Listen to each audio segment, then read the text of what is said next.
अस्सलाम वालेकुम। आज मैं आपको एक वाक़या सुनाता हूँ। और वाक़या कुछ यूँ है कि एक मुल्क होता है, उसका बादशाह जो है वो मर जाता है। तो जो नया बादशाह आता है, तो देखता है कि एक पुल है, उसके ऊपर आवाम गुजर रही है, और जो भी आवाम गुजर रही है उसको जूता पड़ रहा है, और आवाम लोग जो है गुजरते जा रहे हैं। एक बंदे को जूता पड़ता है, वो गुजर जाता है, फिर दूसरे बंदे को पड़ता है। इस तरह लोग गुजरते जा रहे हैं, गुजरते जा रहे हैं, गुजरते जा रहे हैं। तो बादशाह पूछते हैं नया बादशाह कि ऐसा क्यों है, मतलब ये पब्लिक जूता भी खा रही है और यहाँ से गुजर भी रही है, कोई इसके खिलाफ आवाज़ बुलंद क्यों नहीं करता।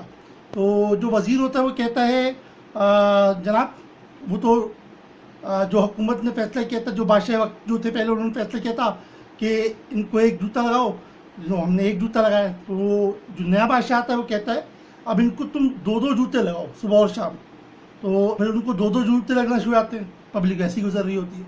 तो बताने का मकसद ये था कि हमारे जो शहर की हालत है इस टाइम पर, वो ऐसी ख़राब हुई हुई है कि जगह जगह जो है रोडें खुदी हुई हैं, गटर बह रहे हैं और दूसरे मसाइल हैं। लेकिन हमारे यहाँ की जो पब्लिक इतनी बेहिस हो चुकी है कि वो घरों से निकलने को तैयार नहीं है।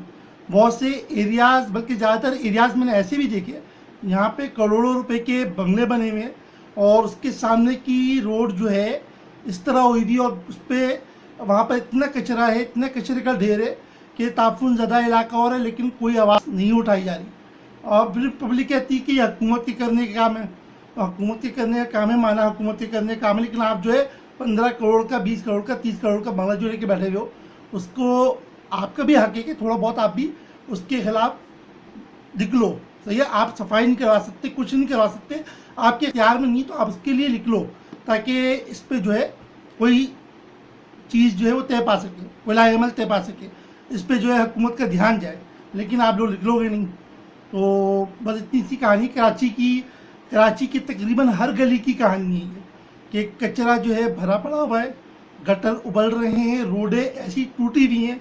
सही है, आप कहीं पे भी चले जाएंगे। मैं सिर्फ छोटी सी मिसाल दूंगा कि आप अब्दुल्ला कॉलेज से लेके और कलंदरिया चौक तक खाली एक चक्कर लगाने, तो रक्शे पर या बाइक पर चलें, मैं कहता हूँ मेहरान पे लगा लें आप, तो आपको पता लग जाएगा कि आपकी कमर की हालत क्या है, आपकी क्या पोजीशन होगी, और आपकी गाड़ी, बाइक या जो भी रक्शा लगा उसकी रक्शे की क्या हालत होगी।